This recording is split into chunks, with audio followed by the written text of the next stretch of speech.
Robert B. Collins, news and comment. It's Monday, April 13th, 2020. By the way, I've wanted to mention that to kind of divert myself on Sunday evenings, I've started a little DJ party on Sunday nights on Facebook.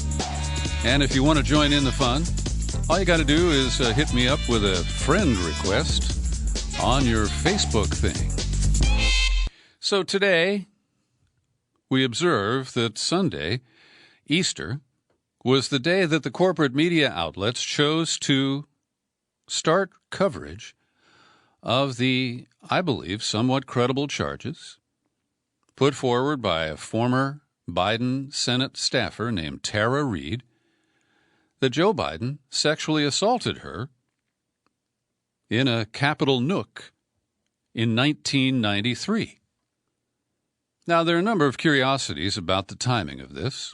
Is it because Bernie Sanders is out of the way and they want to kind of inoculate the public on these charges in an effort to dismiss them and promote the candidacy of Joe Biden, who I consider to be very weak and vulnerable against Trump?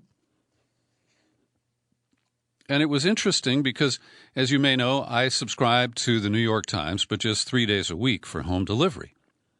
And the Sunday paper is chock full of stuff. Now, when I woke up yesterday morning, I saw a posting about this report in the New York Times. And I said, oh, well, when I get to the paper, it'll be there. But I read through the news section and the opinion section and the style section and looked at the magazine, and it wasn't there. And so it will appear in today's print edition of the New York Times, which has far lower circulation than the Sunday paper. And, fascinatingly, they were joined by the Washington Post, which says they have been investigating this for 3 weeks, but chose the Sunday after Bernie Sanders withdrew to publish in some sort of accidental synchrony with the New York Times. Then you pop on NBC, and suddenly, in between the pandemic coverage,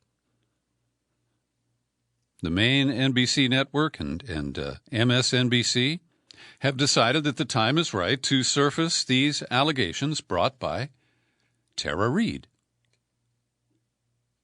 And I cannot prove any complicity, any back-channel communication, but it is somewhat bizarre because we have been reporting on this for over a month since Tara Reade, who lives up in Nevada County, which is east of Sacramento in the foothills of the Sierra Nevada, surfaced a revised version of her story. She said last year that Biden had touched her in a creepy and inappropriate way at different times. But she was immediately smeared as some sort of a Russia apologist because, totally unrelated, she had posted some comments that were viewed as favorable to Putin. She now has withdrawn those statements and says she was naive. I actually haven't read those. But after she saw former Nevada legislator Lucy Flores smeared in the media for joining 5 or 6 other women and saying, you know, Joe touched my hair, my shoulders, and gave me a little rub and sniffed my hair and said how beautiful I was. And so Tara Reade did expand her claims. And you can judge that one way or the other.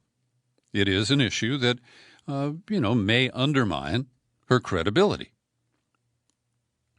But the reporting in both the Post and the Times is pretty similar. And it includes ritual denials from the current campaign staff of Joe Biden. Also from Ted Kaufman, who was a chief of staff to Biden. And when Biden was elevated to the vice presidency, Kaufman was the interim senator from Delaware. He owes Joe. But what is interesting is she did make real-time reports to her mother, and her brother has clarified that he heard the specific allegation that Joe molested her with his finger in real time.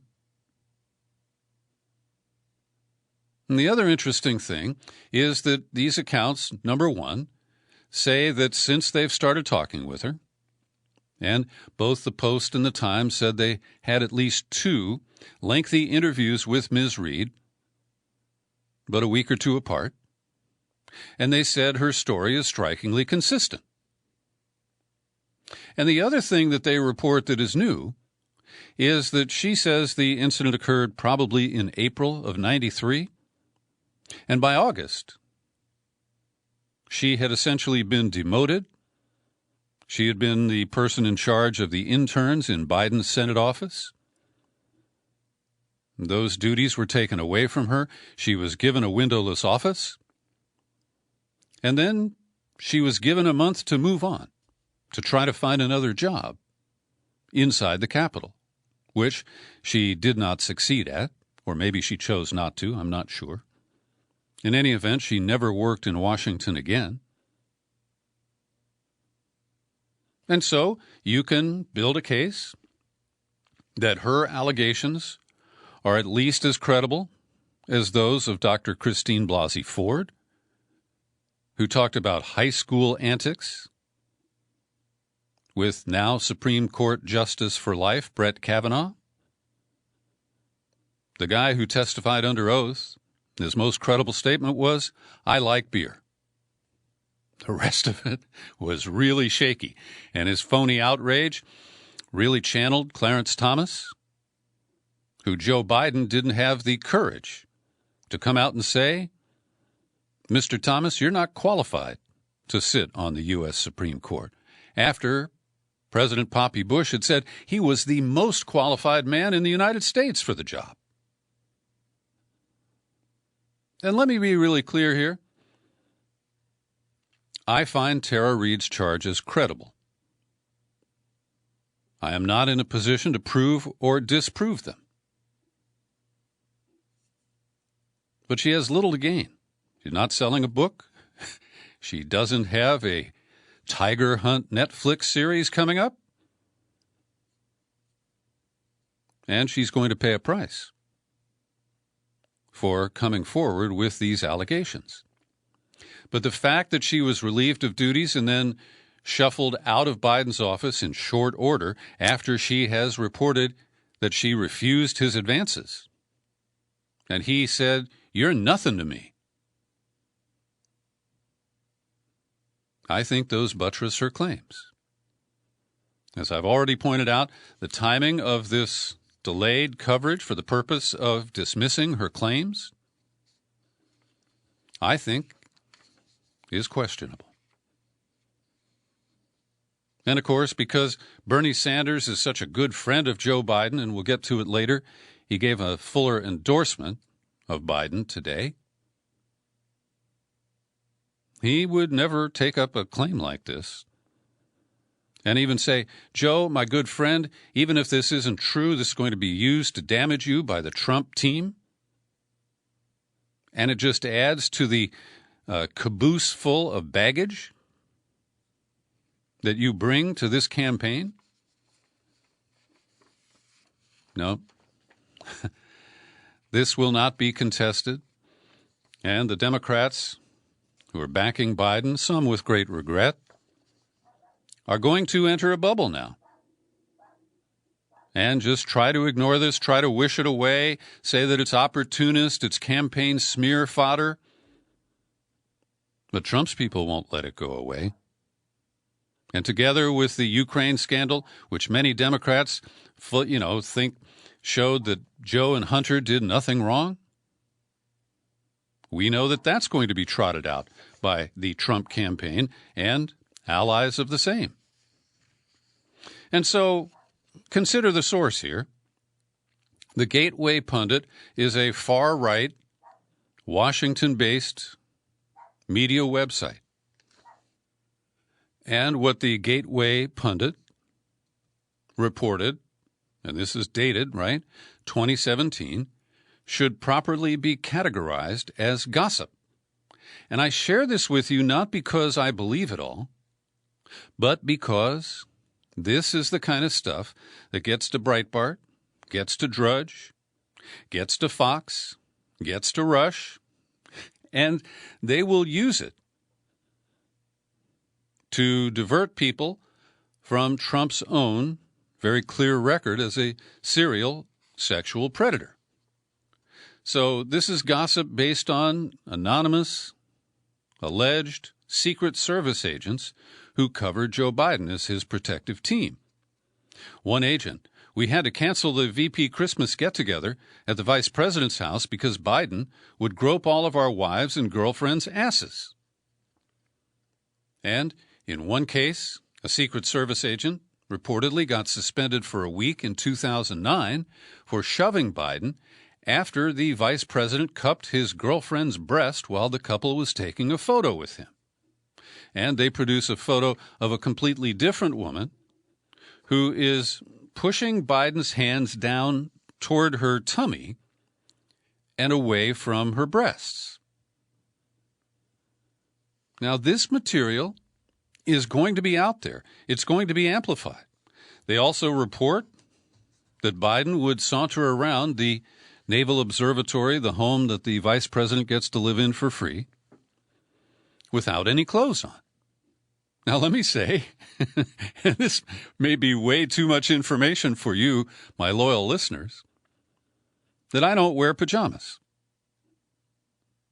In the winter, if it's really chilly, I might put on a T-shirt. But our bed's warm enough that I do not require additional clothing. And it can be embarrassing when something happens in the middle of the night and I bound out of bed, but I don't have a Secret Service detail. They also report that Joe Biden has a pool at his home in Delaware, and that when Jill isn't around, he will swim in the nude even when there are female agents in his protective detail. So I share this with you again, not because I believe it all or that I want to promote it, but this is going to be out there.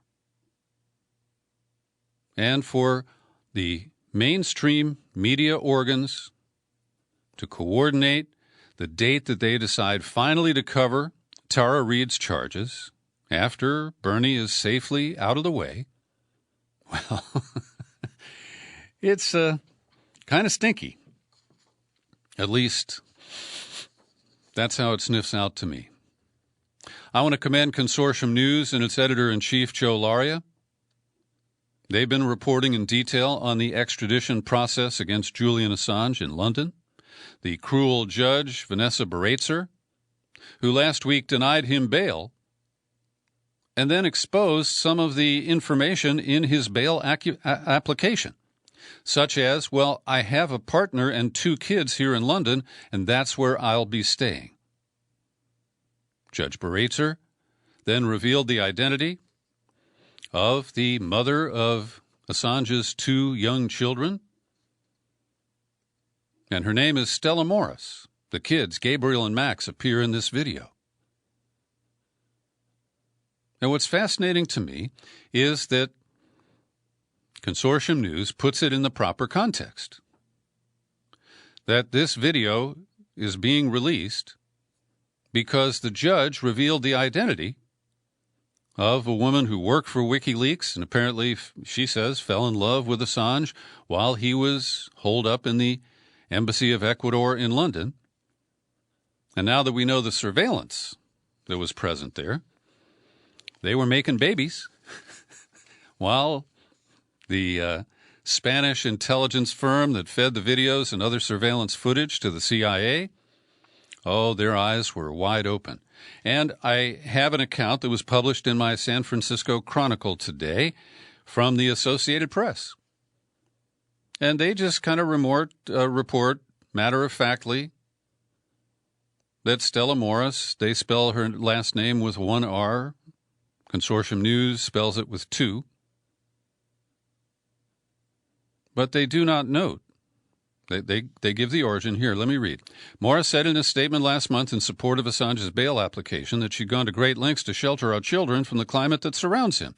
Assange respected her wish for privacy But there is no context here about how Judge Baratzer had decided to make public the identity of Stella Morris, which puts her at risk, and she probably figured, well, it's better to put out the truth than to have it spun by the forces arrayed against Julian Assange. And so I recommend that you watch the video. It's touching in many ways. There's one other video I want to recommend to you that I watched over the weekend.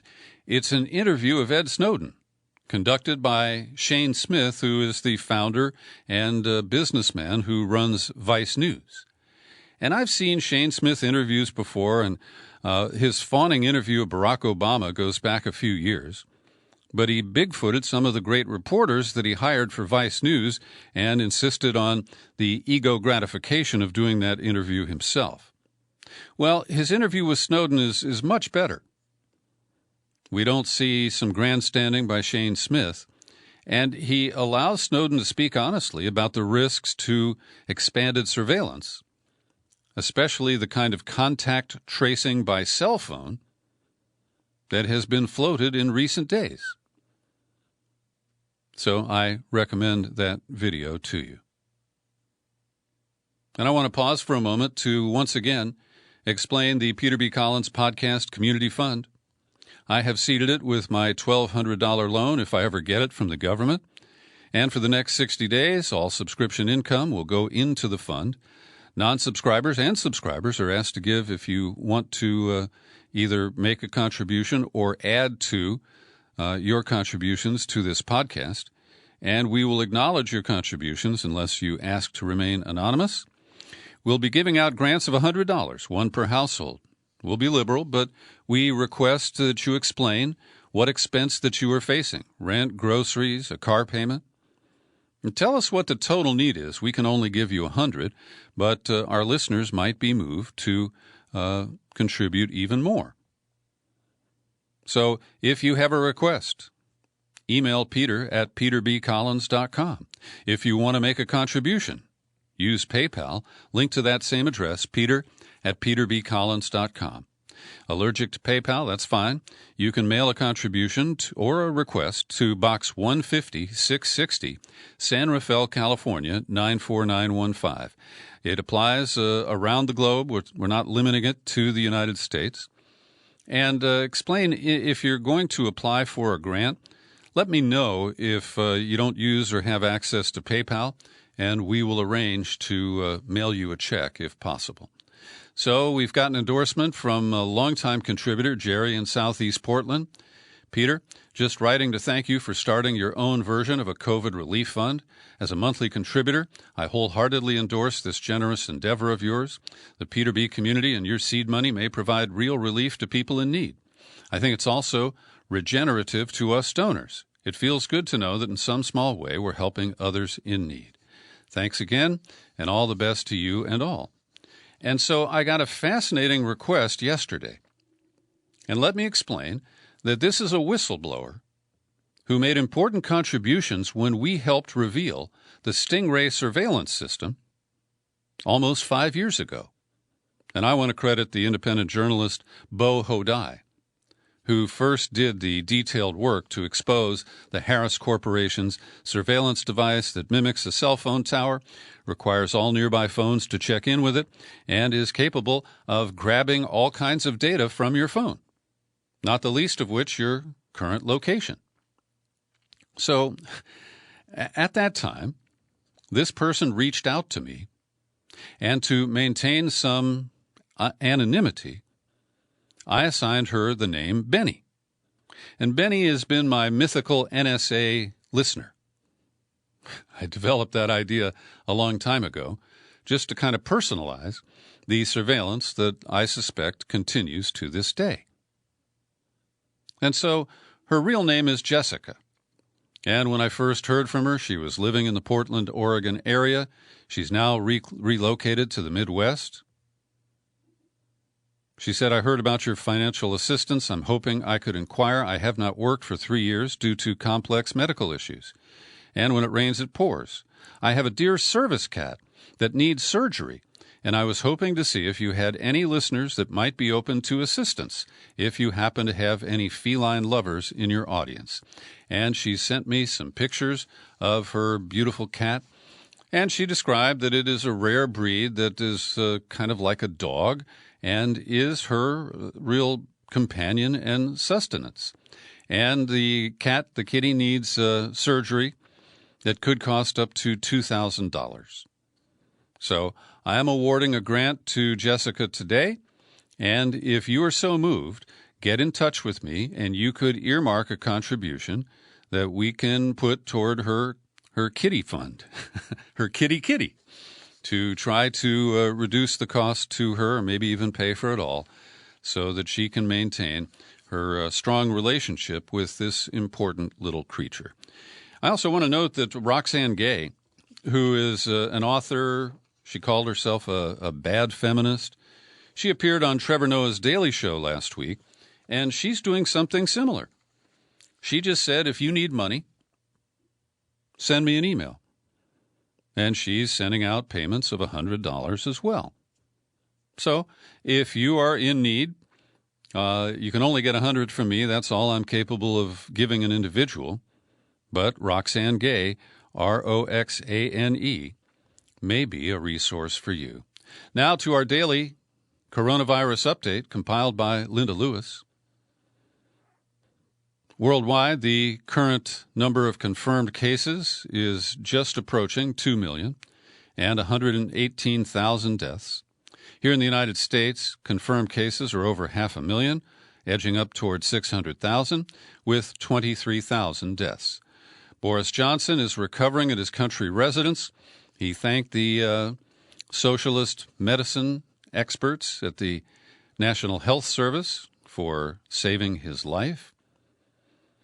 European countries have seen steep rises in cases and deaths, but slowing infection rates, and that is a trend that's occurring in New York as well. Italy has the highest toll outside the U.S., 20,000 deaths so far, recent data suggesting the infection rate is slowing.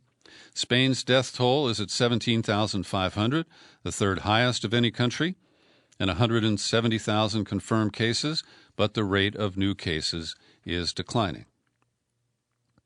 In Japan, the island of Hokkaido is implementing a new round of restrictions after a second wave of infections followed the relaxation of the first round. And I don't have the details on the numbers, but 4 new cases were confirmed on April 7th, and then that tripled within 5 days. So I think that is, an indication that letting up too soon could cause a new multiplication of reported cases. In South Korea, a report on Friday, 91 patients cleared of the new virus have tested positive again. And there's speculation from the health officials there that the virus may have been reactivated rather than the patients being reinfected. But I think that indicates that there's a lot we don't know, a lot of known unknowns about the presumed path of the virus. Trump is now threatening, after he said he would, to cut U.S. funding to the World Health Organization. And this is another America First move that is not likely based on solid data, but just Trump's feeling that the WHO is too China-centric. All 50 states here in the U.S. now under disaster declarations, but still the stay-at-home orders, I believe, are in force in somewhere near 40 states. Now, yesterday, Trump retweeted comments from a Republican who got 2% in the San Francisco primary when she challenged Speaker Nancy Pelosi. And she had said that Fauci's got to go. That's the simple summary. And she used the hashtag #FireFauci. Now, the White House today is saying, he just retweeted that. He's not going to fire Fauci. That's fake news. And I believe this was another presidential fake to try to embarrass the media.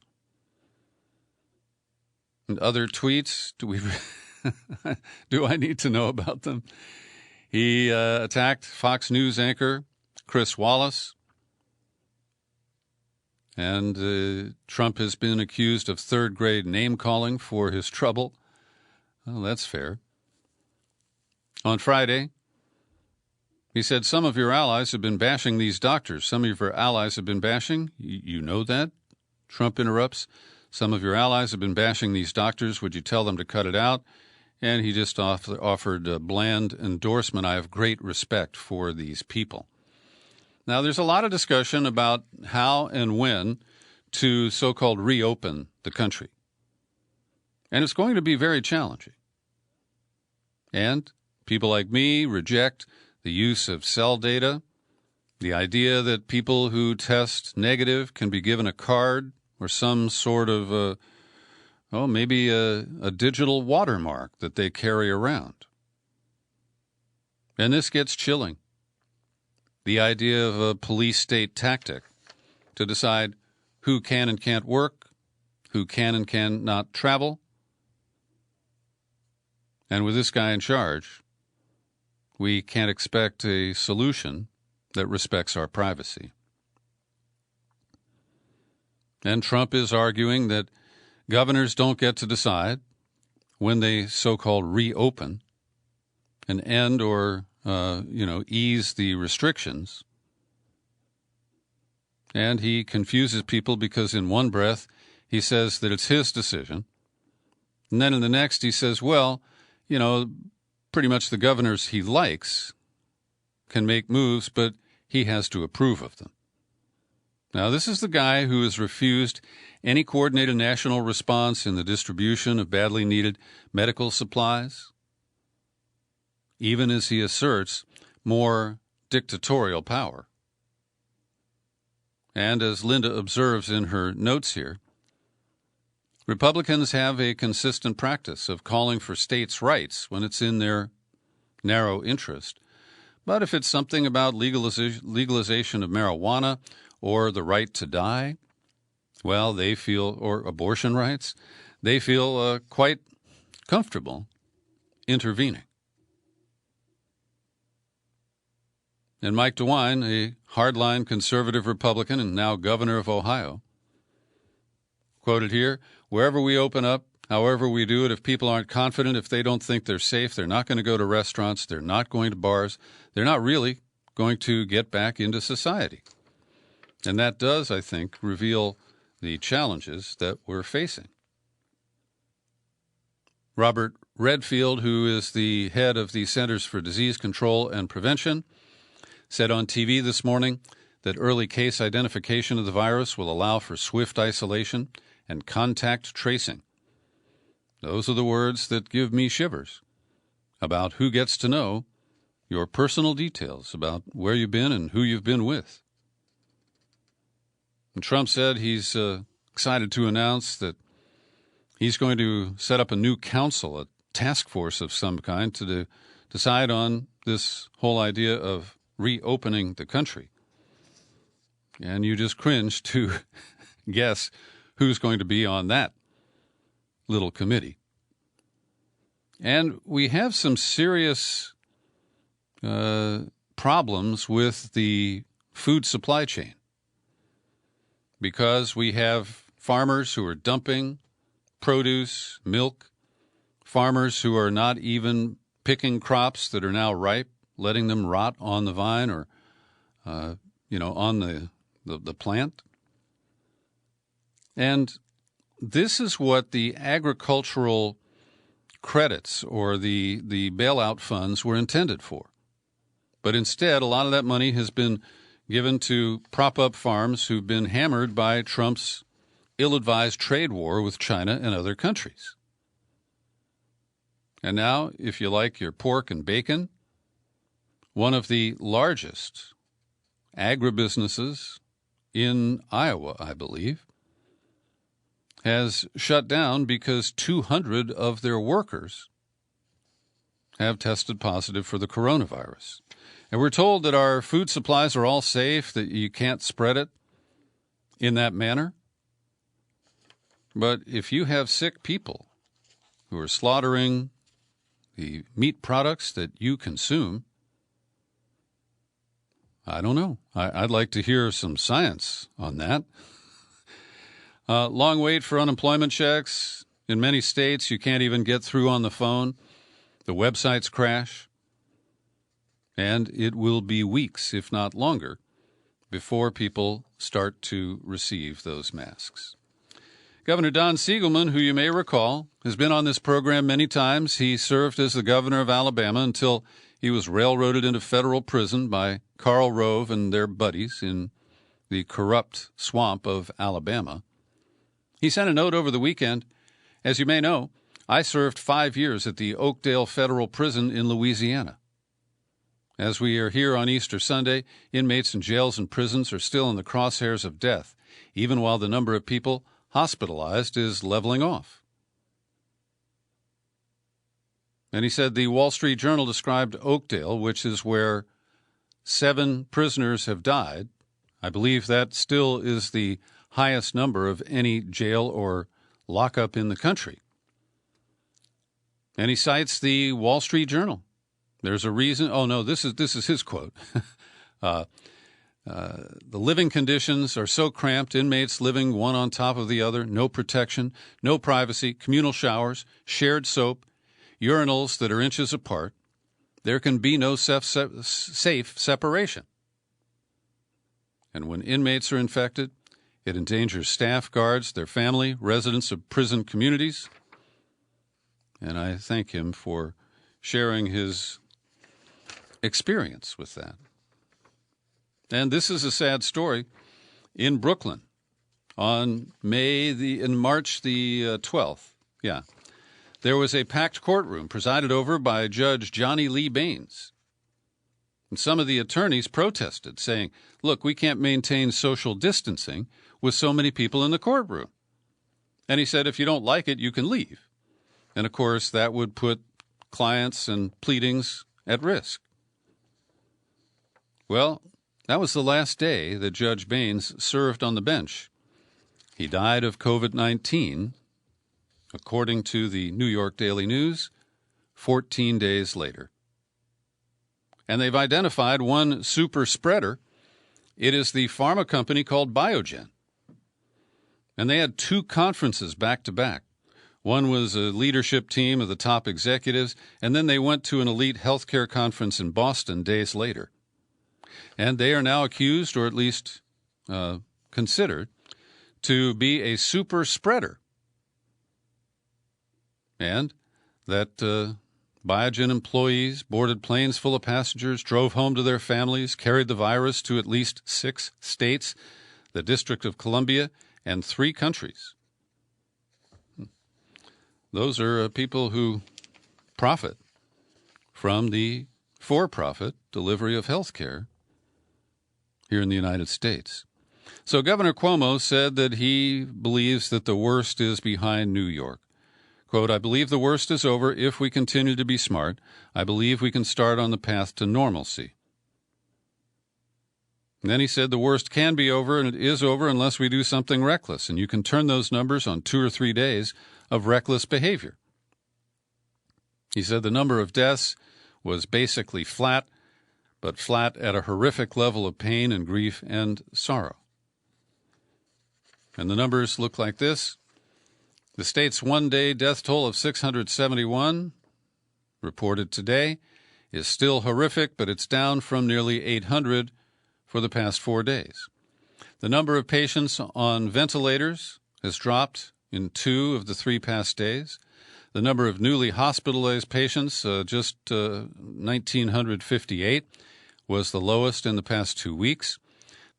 So this unfortunately raises a question.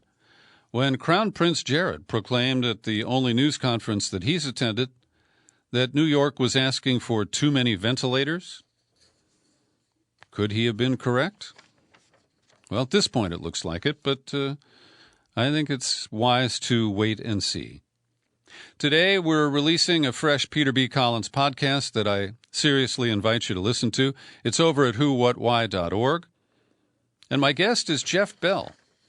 If you live here in the San Francisco area, you might recognize him as the afternoon news anchor on KCBS. And Jeff has been quite public for many years that he struggles with obsessive-compulsive disorder, OCD. And in the podcast, he speaks to the extra stress that's on people who live with this anxiety disorder. Obsessive compulsive disorder is a brain disorder. We know from PET scans and other forms of brain imaging that the OCD brain, if you will, is both functionally and structurally different from the non-OCD brain. So there is a physical component to this. That said, the OCD cycle, if you will, I think is very relatable for just about everybody. And what that is we have obsessions, and these are intrusive, highly disturbing thoughts that literally get stuck in the brain of somebody with OCD. And then we have compulsions that are these ritualistic efforts of ours that we take in an effort to try to dislodge that disturbing thought. So for those of us with contamination fears, the obsession might be, what if I get sick? Or, in my case, what if I get others sick? I have what's often called reverse contamination obsessions. And then the compulsions, logically enough, would be to scrub my hands or to avoid contact with other people. Many of those behaviors that you're talking about right now that the entire country is taking on, and rightfully so. So what's confusing is those of us who battle the disorder are trained through therapy to stand up to our compulsions.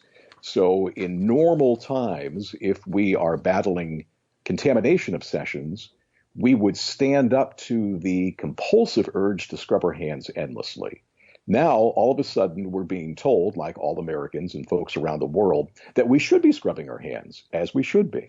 So the challenge becomes to follow the CDC guidelines as you are and not go beyond them right now. And so that in essence is the most confusing aspect of this.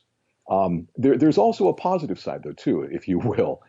And that is those of us who have been through OCD therapy have been given some tools that I think are very helpful for learning how to navigate uncertainty that perhaps the rest of the world hasn't been exposed to.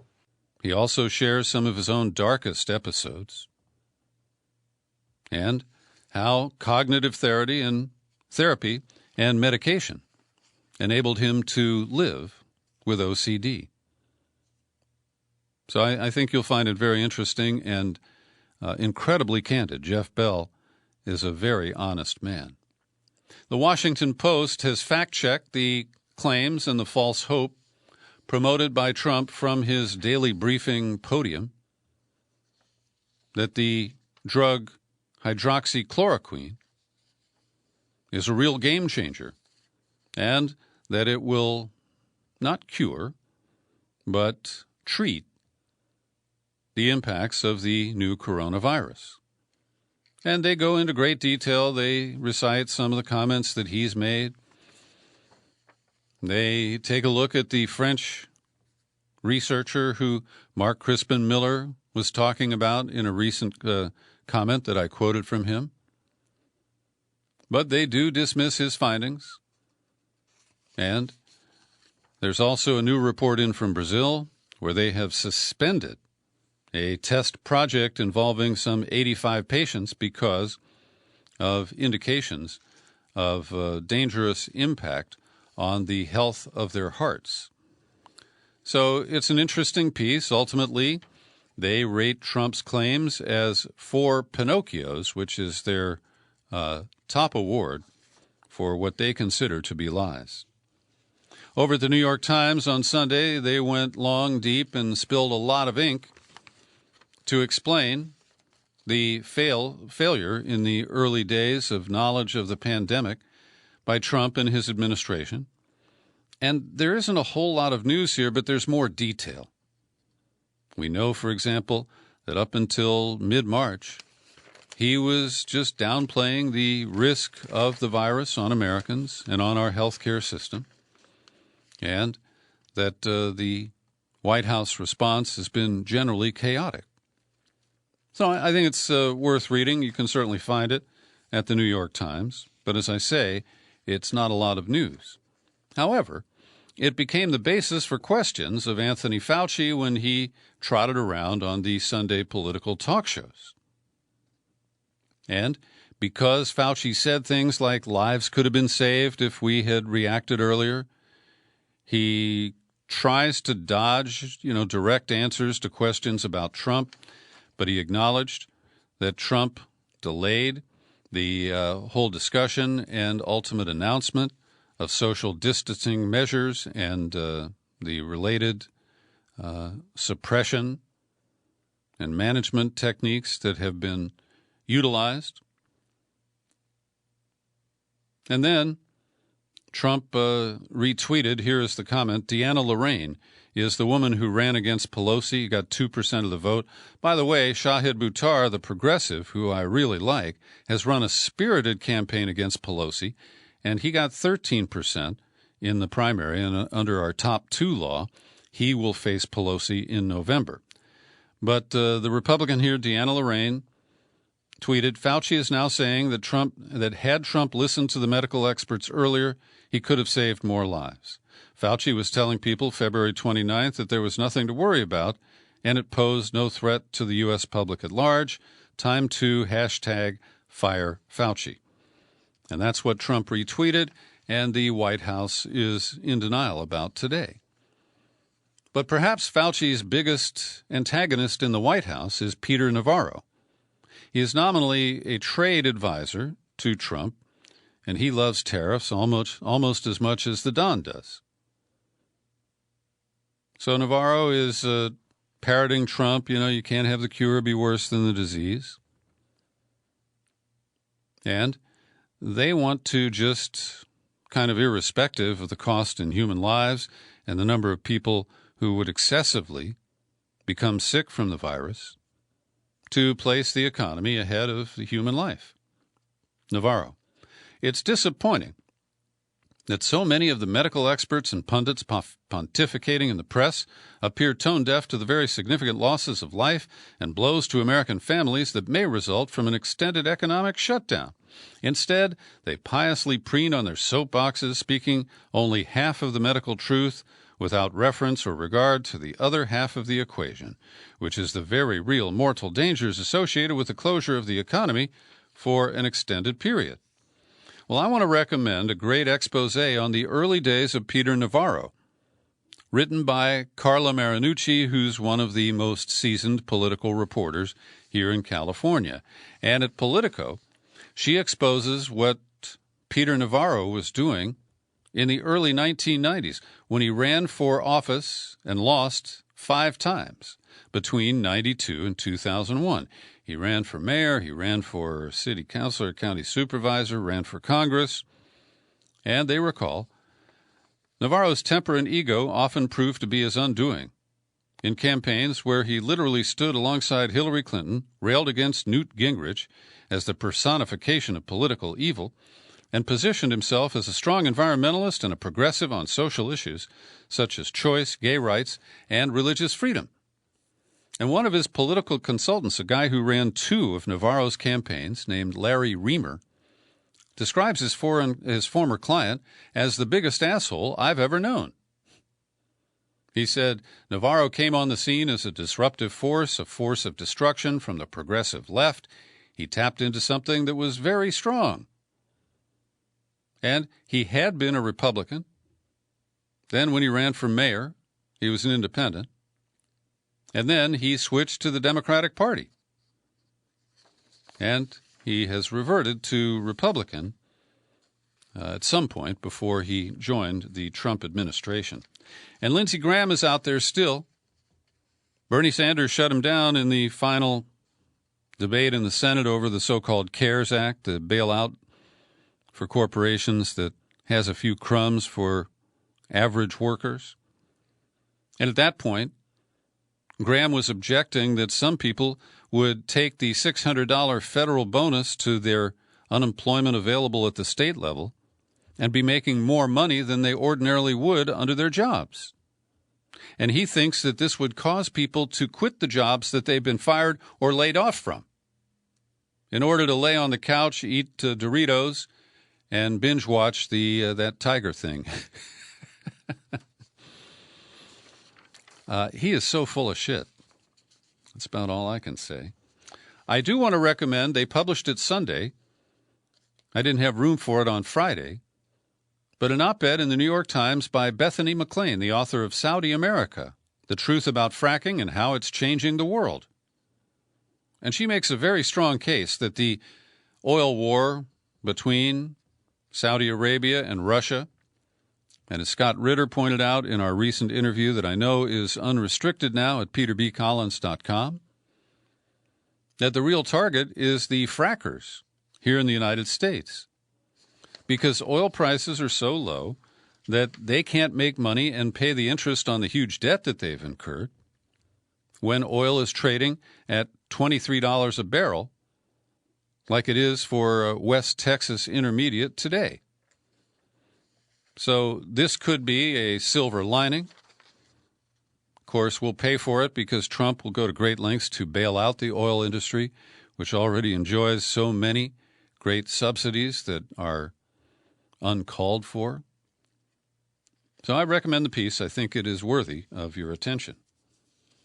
New York Times is reporting that conspiracy theorists in the United Kingdom have set fire to a number of cell phone towers in recent days. And they invoke the term conspiracy theory about 6 times in 3 paragraphs. They blame celebrities John Cusack and Woody Harrelson for amplifying concerns about 5G technology.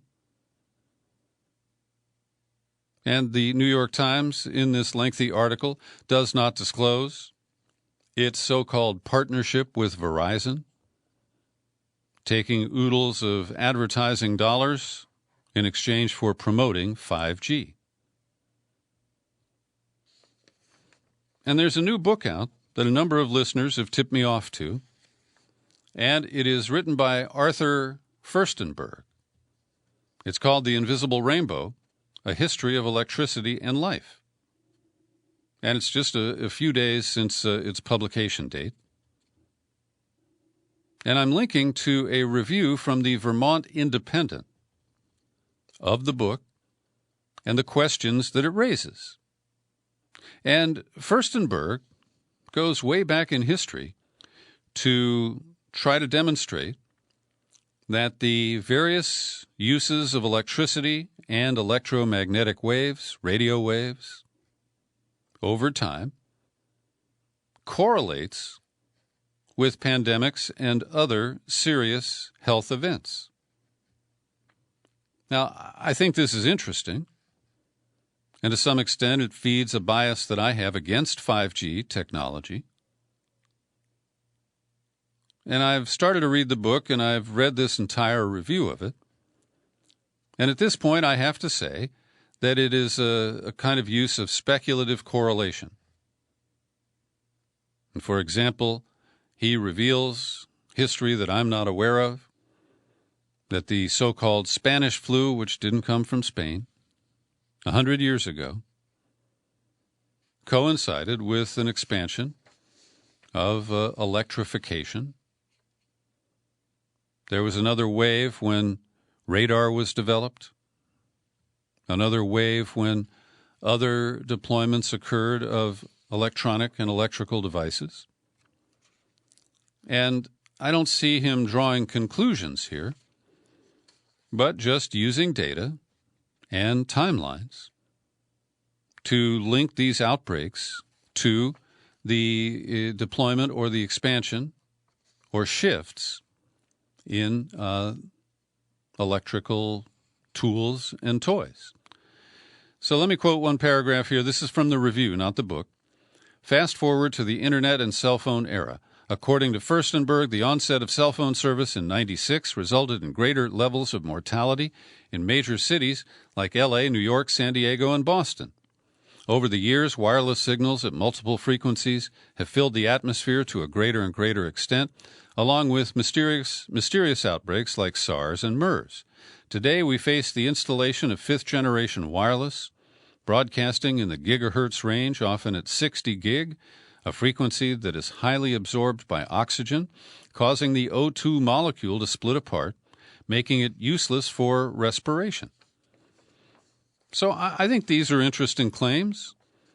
I'd like to see them researched, just like I'd like to see somebody besides the wireless industry research the human impacts of 4G and 5G. And I know anecdotally people who are extremely sensitive to EMF, radiation, including cell phone radiation. They say when they turn off their phone and put it in the microwave or the freezer, that headaches and other kind of symptoms go away. And when they turn it on and have it in their pocket, they do not feel well. And I don't dismiss those claims. I also oppose the way the Federal Communications Commission has authorized the industry to bulldoze local authorities with preemptive powers that allow them to put a 5G box wherever they damn want, to sharply reduce the compensation that local government gets for allowing the industry to put its wires on public telephone poles and other facilities. So there are good reasons to be wary of 5G. I personally wouldn't torch a cell phone tower. So Bernie Sanders went deeper today, and I don't know if you saw the clip from the Saturday Night Live without an audience of Larry David doing his Bernie Sanders impression and talking about how he doesn't want to give Joe Biden too much of an endorsement. Well, Bernie did. Quote, "Today I'm asking all Americans, every Democrat, I'm asking every independent, I'm asking Republicans to come together in this campaign to support your candidacy, which I endorse. We've got to make Trump a one-term president. I will do all that I can to make that happen." And I want to recommend to you over at Counterpunch a piece I read over the weekend by Laurie Dobson.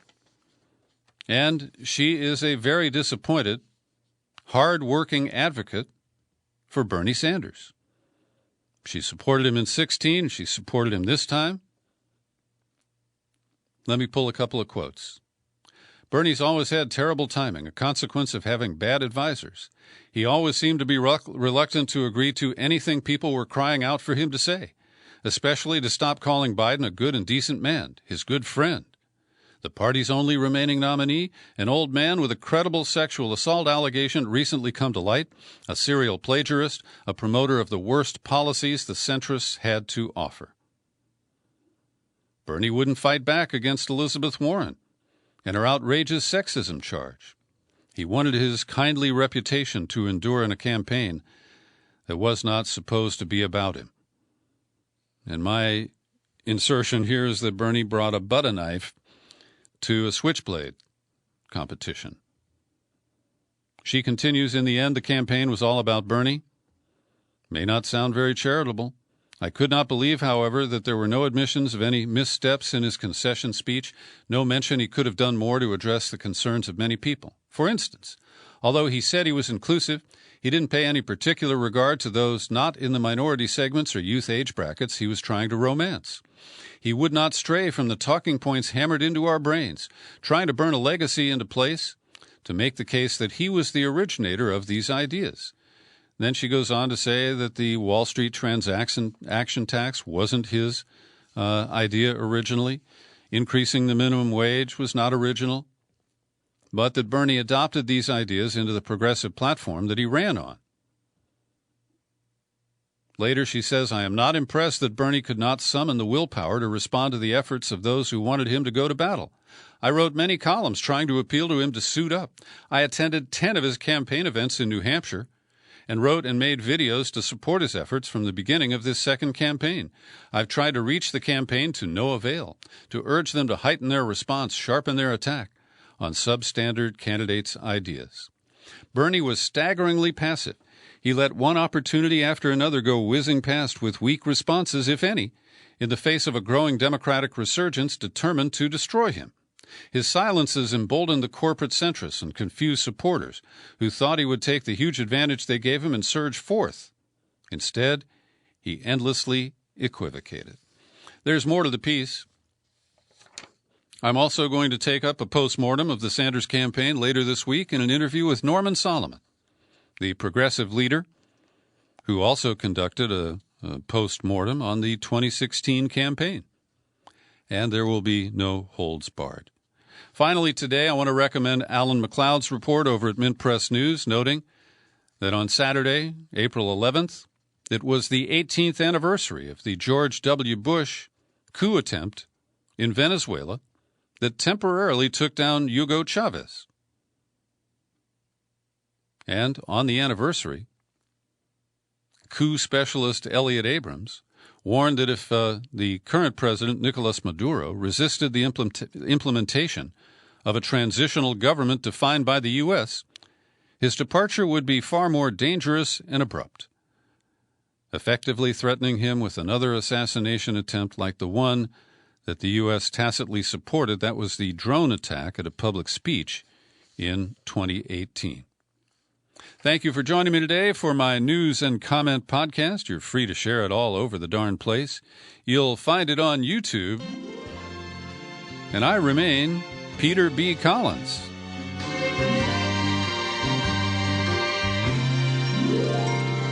Happy trails to you